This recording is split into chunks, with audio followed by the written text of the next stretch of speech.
This is Marketing Jam, a show featuring the brightest minds in marketing.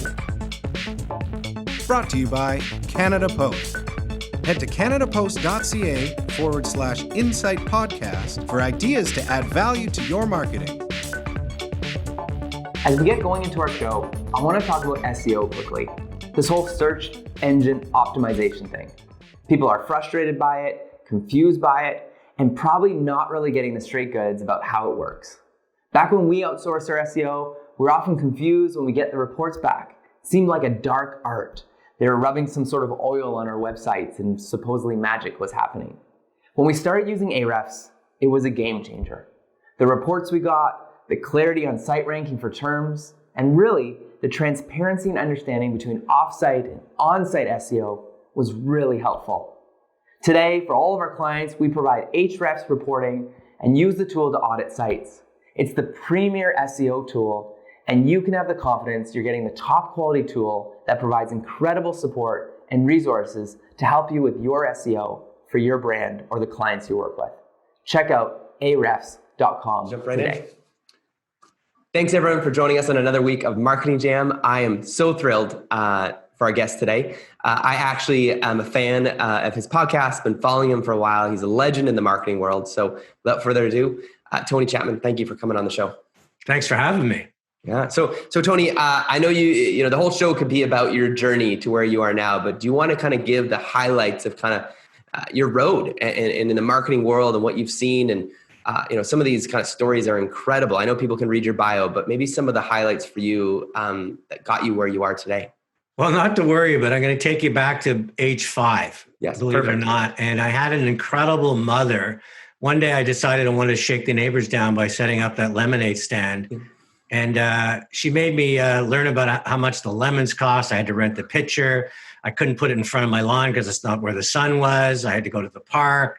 She taught about sampling. At the end of the day, I have no idea if I came back with any more quarters than I would have just doing what I originally intended to do. But I just felt it was my money and I'd earned it. And I felt excited about it. And I think that kind of attitude took me into university. I was doing a finance marketing co-major because I love balance sheets. I love numbers. But I started selling radio advertising for a small radio station in the West Island. And it wasn't so much the money I was making, which was incredible because it was a commission only and I got to be quite good at it.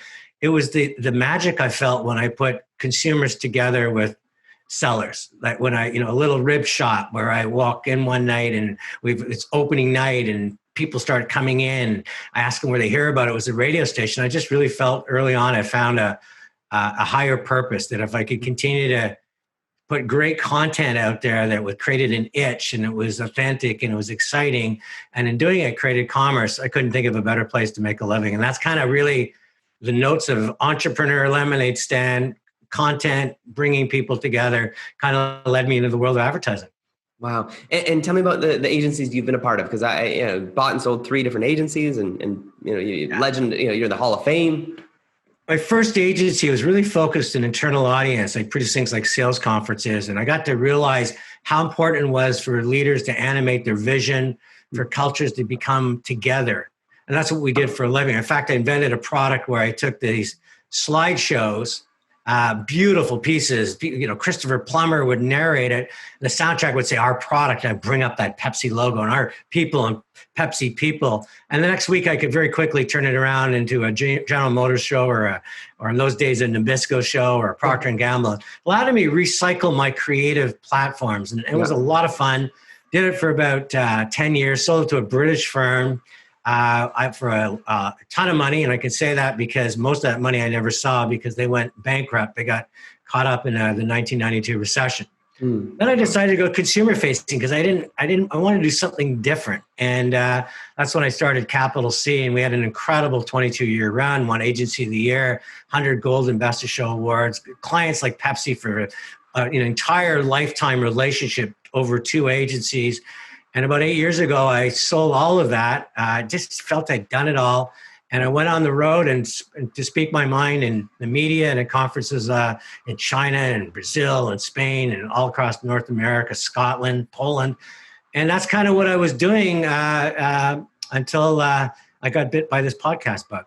That is incredible. So tell me about, Marketing Hall of Fame. Tell me about that, what that was like to be a part of and being inducted into that world. I still think I got the Joe Clark vote, where there's a lot of people were voting for A or B, and I happened to be in the middle of it all. And it was a split vote because I have no idea. The people that are in that, I went in the year I went in, Izzy Sharp, the founder of Four Seasons, the founder of Shoppers Drug Mart, Bill Dern, who was an absolute legend, Peter Elwood, some big, big names. I think maybe what I did do, though, is capture the imagination of the voters that the time everybody was above the line. That's where all the prestige was creating these big TV commercials. And I was kind of in the weeds trying to sell cases in grocery stores. And we were the first into shopper marketing and the consumer and customer journey. And I think that some of the people that were voting that day realized that the future was really very quickly moving to the power the trade has, the retailers had to dictate thumbs up or thumbs down on a brand. And they needed really good creative support. And that's kind of what we did. That's amazing. So the time we're living in now, you're speaking a lot, you MC a lot.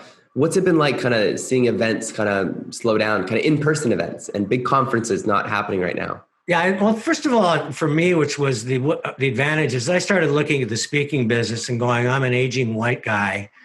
And the audience deserves that incredible new crop of speakers coming up with their diversity, their new thoughts and technology and stuff, things that I couldn't really bring with true relevance and value. So I reinvented myself as a conference host versus an MC. And the difference being is that I'm a journalist on stage. I'm the third party. I get to ask you the questions you want to answer. I get to ask questions the audience wants to answer, but I weave a thread through the entire event. So at the end, we start at the beginning of the conference on a quest. Throughout the day, we measure our progress, but at the end, people go home and say, this is what I've got in my knapsack. So by doing that, it wasn't so much about age or gender. It really was, do you have the ability to listen generously, curious enough to care about the sector I'm in and ask the questions and bring it all together? So the world's changed. The concept of conferences and events are now happening like we're doing on Zoom. But I found that my role as a journalist is the ability to keep audiences engaged, I'm doing a conference next week to 2,000 people, and they've all signed up for it. But now with the distractions of being home and the dog and the kids and the snacks and everything else that happens at home, my job is even more exciting because I've got to find a way to be that narrator, the people that stitch the thread together to the Yoda at the conference to really keep it moving. So I'm enjoying it. I'm finding the challenge is you got to get excited about the light on your computer versus the energy of 2,000 people on the stage. But, reinvention is really the essence of life and never fear the fact that things are changing and you got to jump to a new platform. It's the people that stand on the existing platform and watch it burn are the ones that are missing out of the opportunity of a changing world. Wow, I feel like you play this role of, you've seen Lord of the Rings, you play this, you're going down into the mines of Moria and finding the gems and the things in people that maybe they haven't pulled out before.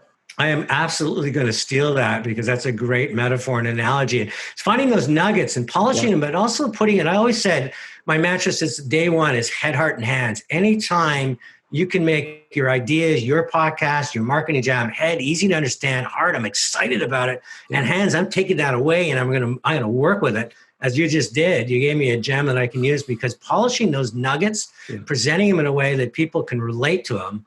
Speakers, a lot of speakers you hire are incredible at their talk. They talk about, trust. They talk about success, excellence.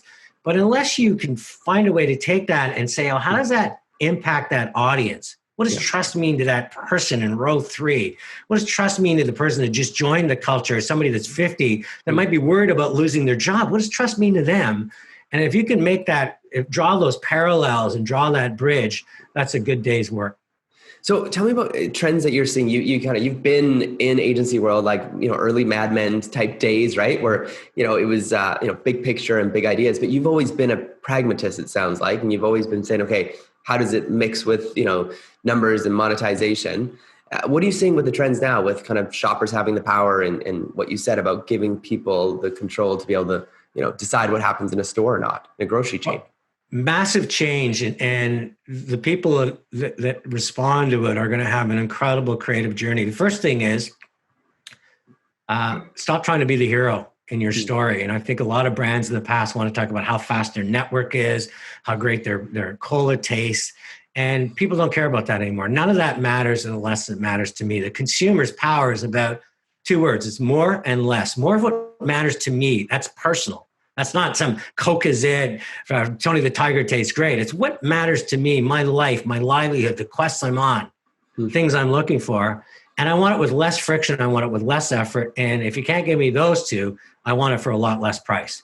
Yeah. So the consumer it demands, and the people that respond to them, when an Apple puts 1,000 songs in my pocket, or an Airbnb lets me belong in a local community, an Uber lets me summon my chariot, the people that get it are seeing incredible gains in terms of engagement with audiences and actual monetization of that engagement.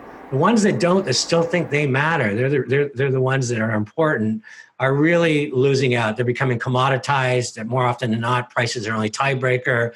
Their messaging becomes very transactional, tactile. Second thing I'm seeing is we got a new contract with the humanity. We got a new contract with the planet. We've got a new contract with just how we live with all other living creatures in this planet. And that's not marketing buzz anymore. Those are legitimate asks. And because of transparency nowadays, because of the TikToks and the Snapchats and the social media, I can open your kimono and look in. And if I don't like what I see, not only will I boycott you with my wallet, I might hit you with a social media slingshot. Yeah. And in a nanosecond, take all that brand equity that you've got and valued at billions on your balance sheet, and erode it, and sometimes eradicate it. So that's another thing that we're dealing with is, but the last thing I would say to you is that the thing that I would be most concerned with and considering to be most opportunistic is the consolidation of power with the grocery retailers, if you're in packaged goods, with the people that are competing in the platform economy, the Microsofts, the Salesforce.coms, the Googles, the Bookings.com, the people that are compressing, consolidating supply chain, rewriting the rules of capitalism. And I always say in my speeches, who owns the customer now? The McDonald's has spent billions, if not trillions of dollars building out those golden arches, inventing new products in the marketing, or Uber Eats? Because ultimately it comes down to who has that customer relationship. So lots of change. And if I was a young person in marketing with all the tools and array I'd have, don't get locked into a craft like producing TV ads. Don't get locked into a channel like retail. Really focus on this world of content and traveling like liquid and no dead ends, and finding ways to really impact a person's life and livelihood. Wow. So speaking of impact, Tony, I'd love to hear your thoughts on the fallout of Pepsi's Kendall Jenner commercial. That's again an organization that it's trying to move at the speed of life, which is tough. Big multinationals are used to, I'm going to have a big campaign for Pepsi Cola and I'm going to put all my money behind it. Wow, it's got to go around the world now because it's got to be efficient. Okay, let's get a celebrity that everybody knows. Okay, language is an issue because of the nuances. Okay, let's really just do it with pictures and great music. That Universal, that silent film with sound. And so they start doing it. Oh, what else is going on? Well, really, people are starting to protest. We're all about the choice of the new generation. The new generation is starting to pick up protest cards. So they put it all together, and on paper, it really sounds wonderful. But what they lose with that is, again, the sense of more of what matters to me. And when that came off, it was a very mass-produced ad. It in many ways, people felt it was it didn't do any justice to the social justice of protest.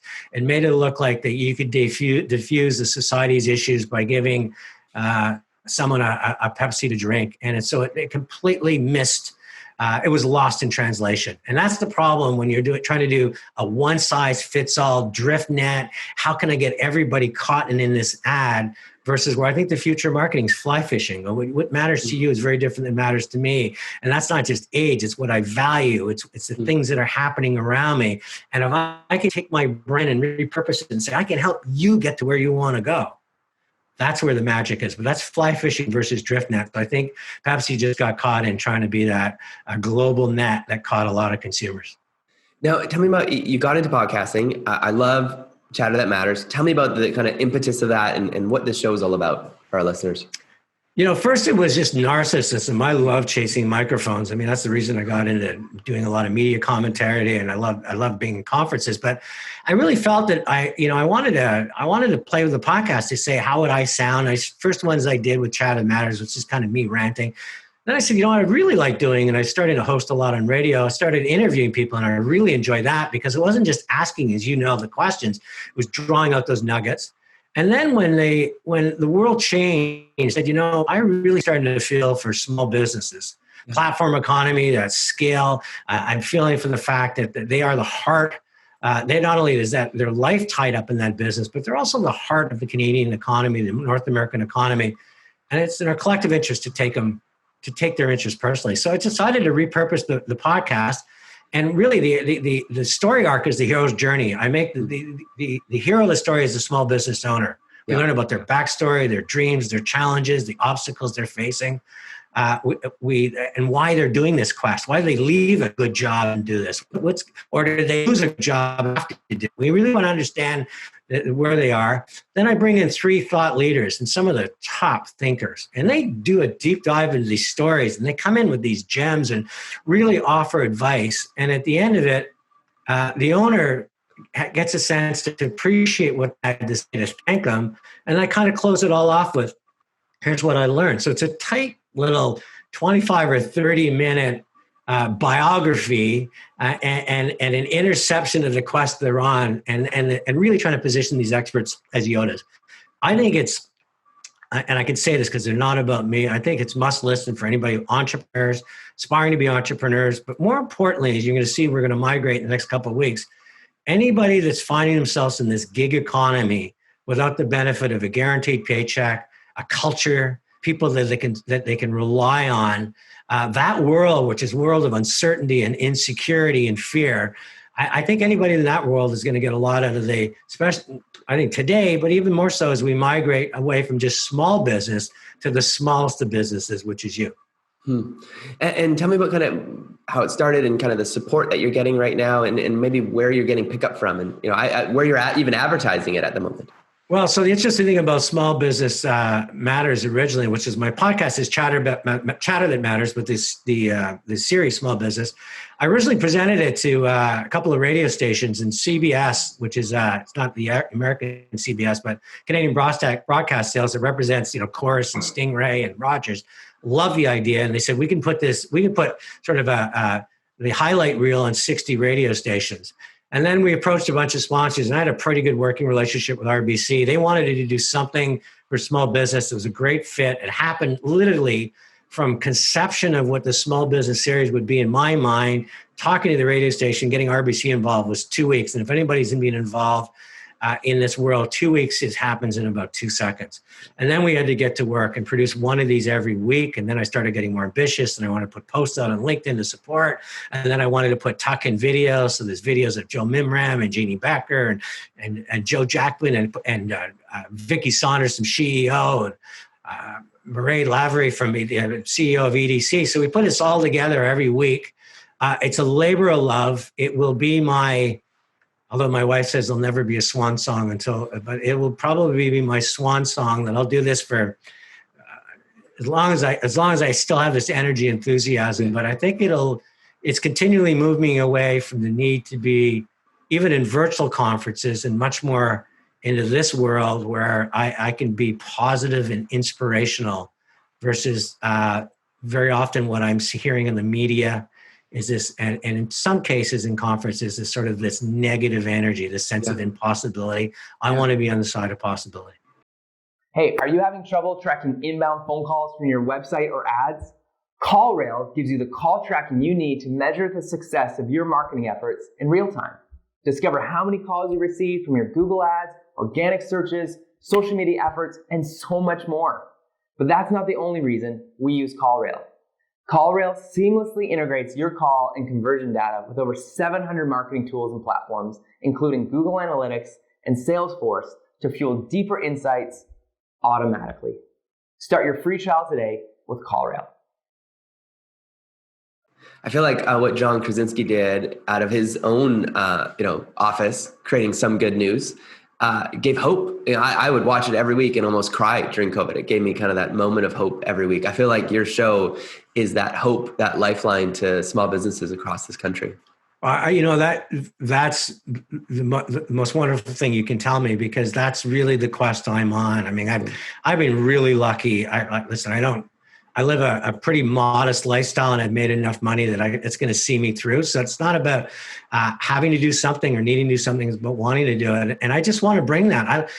We're 38 million people in Canada. We have fresh water for the next 300 years and energy for the next 300 years. We've got values.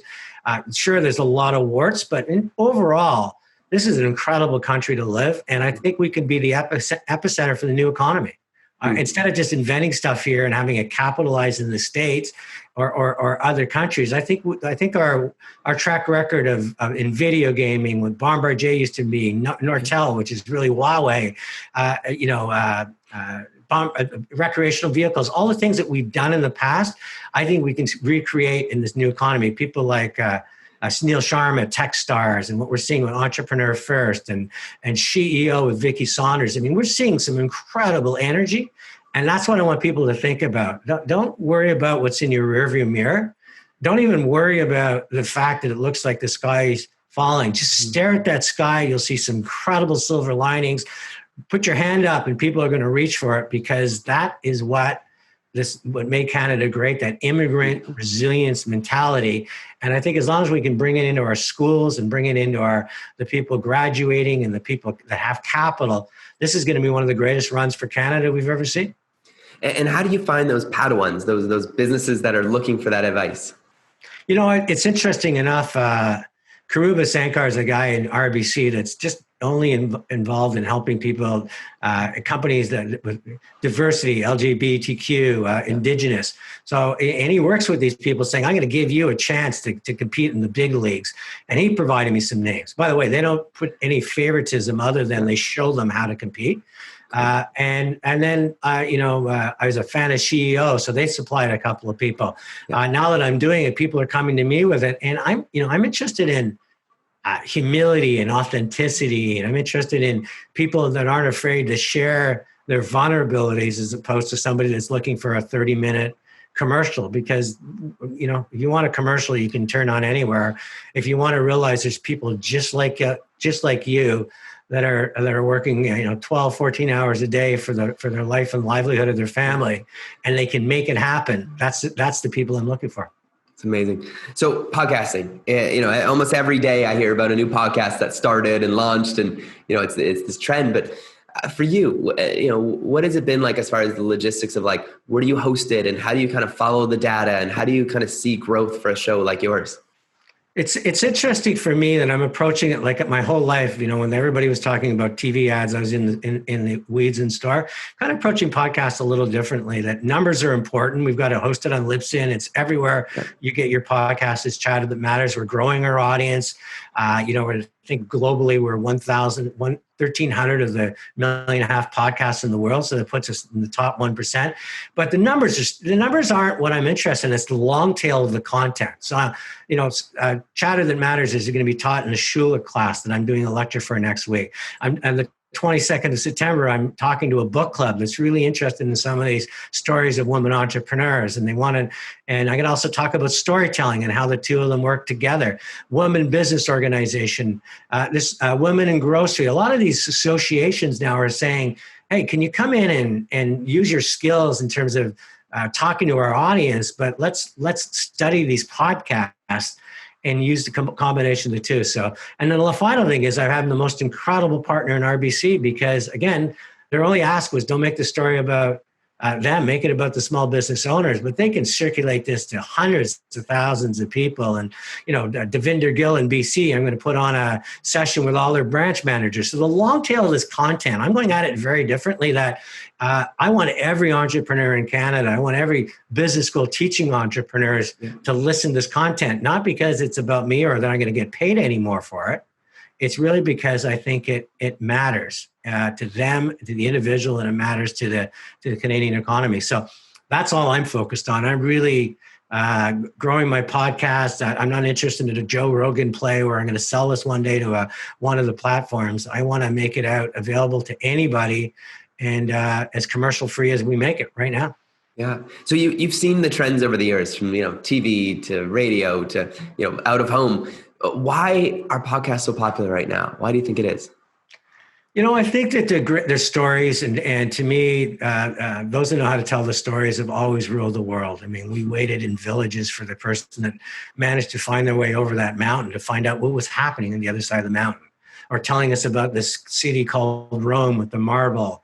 Chuck Yeager, when he broke the sound barrier and talked about, what it was like. It was a poke through Jello. Grandma could be sitting beside me sipping lemonade. Much later, I realized the barriers were never in the sky in our minds. Well, NASA used that story for years to change culture. And I think what podcast does is instead of trying to tell these stories in snackable 30-second ads or in a piece of point of sale where you have a second, where you got to kind of bring everything to life. I think with a good storyteller in podcast, you can really leave the stress of the day. You can get engaged in something. You can be part of somebody else's life. You can get lessons in life. And that's why I think they're popular. And also I think actually things like earbuds. And again, going back to more and less, that I can listen to content that matters to me. If I love Australian football, I can have a podcast on it. If I'm involved in Formula One, I can have a podcast on it. So the ability to really go an inch wide and a mile deep, I think, which makes it special. And that's why people got to stop looking at numbers on podcasts and really focus at passion and engagement and how long. The proudest thing I have is that most of my podcasts, it's 100% completion. People stay with me through the whole story. So if I'm holding on to people for 30 minutes, it's because there's something of value for them. And again, I can say it because they're not about me, just my ability to stitch together, like I do on a conference floor, the story between the protagonist and the Yodas that come to the rescue. Incredible. And for you, Tony, what podcast do you listen to in your free time? It's interesting. I love what you're doing. I love what I've listened to a number of them, but the Daily I love because I'm a political and historical junkie. Not a big fan of Joe Rogan. He's not my his intensity. Not Gary Vee. I mean, some of the big ones I find they're very intense. I really like. I love when they just take their time a little bit and stretch it out a bit. But I'm also finding that because of my own personal insecurities, I'm better at producing my podcast when I haven't listened to ones that I find are exceptional, because then I'm overthinking every sentence and every piece of music, and I lose some of my authenticity. I mean, people that listen to mine know that I'm an amateur.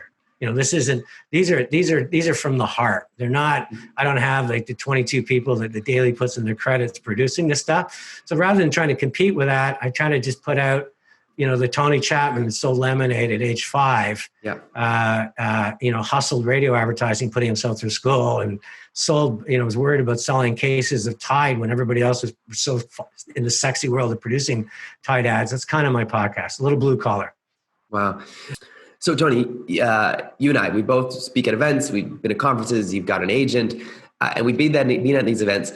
What do you think is the answer and the solution to getting more BIPOC representation at these events that we speak at?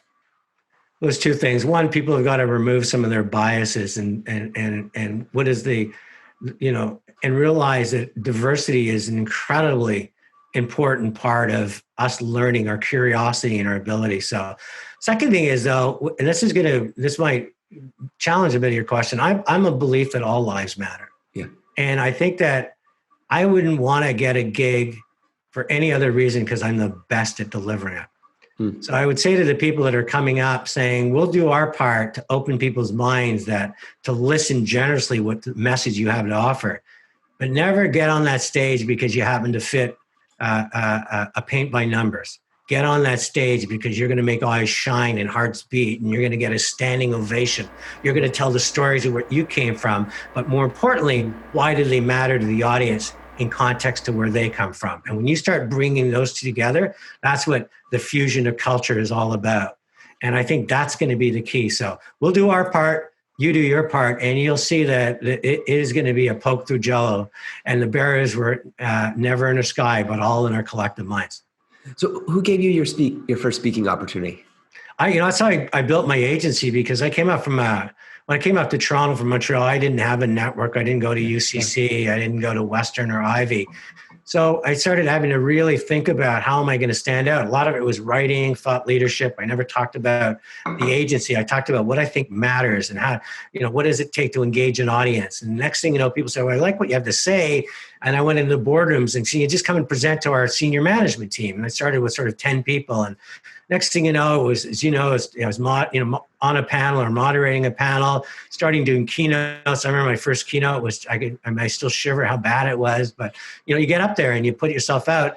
And then over time, I realized that this was the perfect channel, because if I could talk about the future and talk about how commerce is going to happen in the future and why the heart of your brand matters much more than the ingredients of it, then people are going to say, well, I love what he has to say, and my agency's not telling me that. Maybe we should bring him in for a brief. And so that's how it started. When I left the agency world, I signed up with the National Speakers Bureau. They were an incredible bureau to present me as talk about storytelling, which was in vogue. Not so much on the host side, because that was new, again, a square peg in a round hole.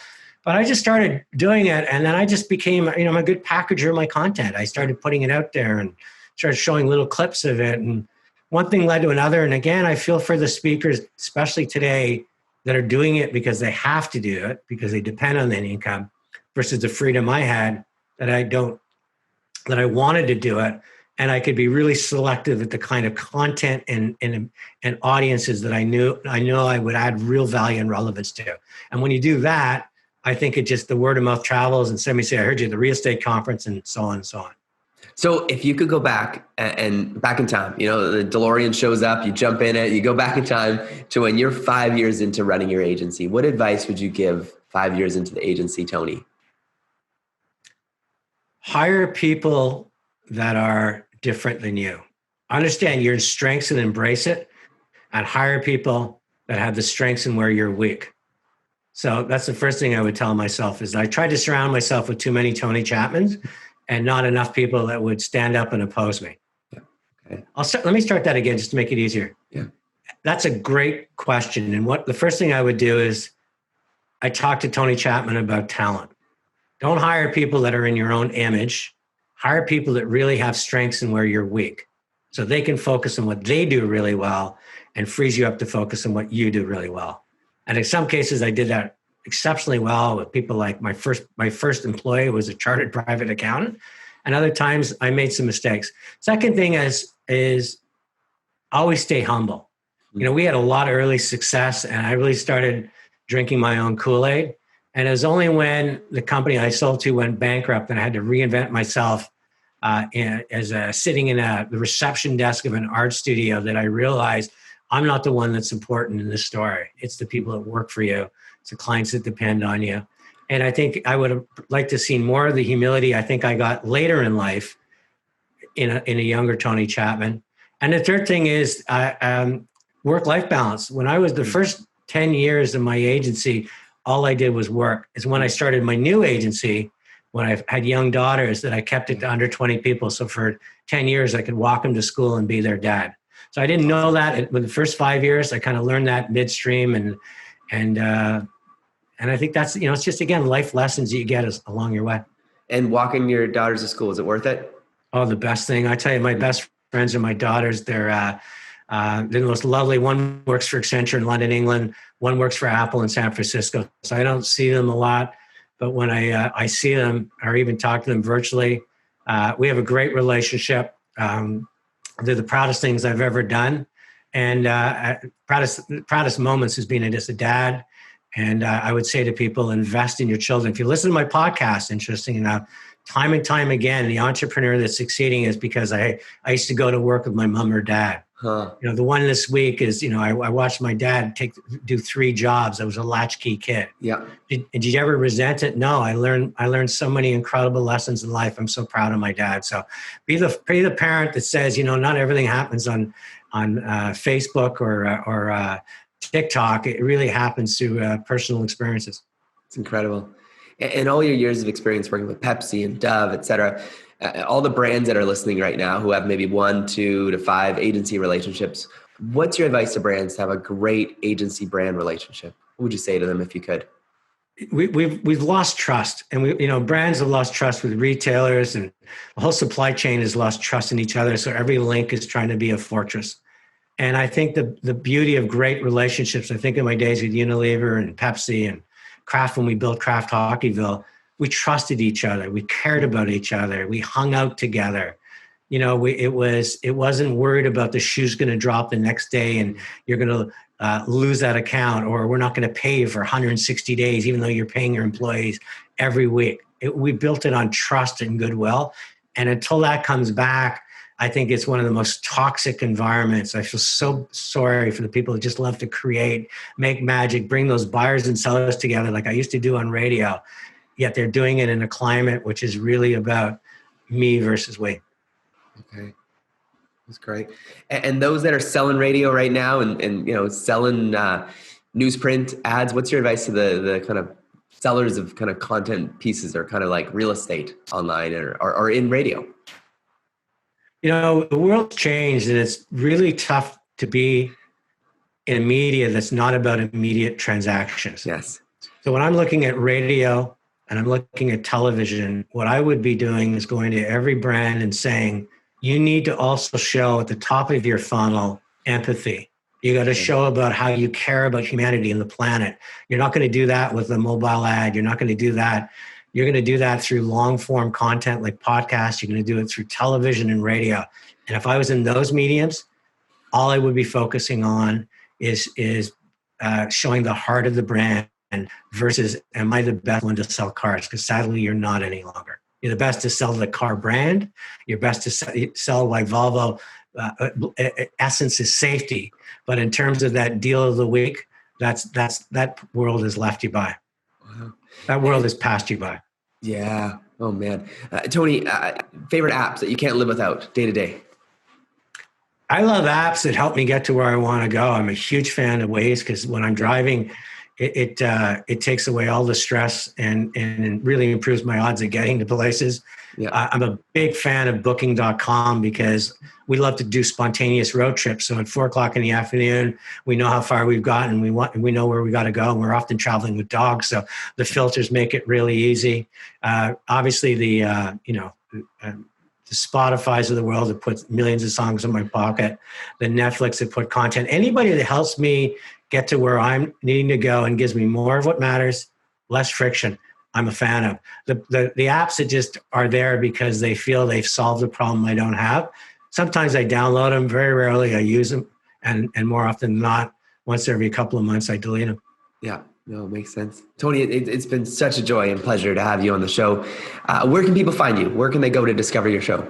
The best way to just download Chatter That Matters wherever you get your podcasts, or if you want to just go to a website, chatterthatmatters.ca. And brother, I'm a big fan of what you're doing and telling these stories and just celebrating made in Canada creativity. Like this is, stop importing this stuff from all over the world that you'll get you into trouble because it's just mass and crass, and get into what's happening in every pond in Canada, every corner, which is the magic of being Canadian and everything we stand for, and make your creative happen around that. And maybe we'll get back to that win-win relationship between the brands and the Canadian consumers they want to do business with.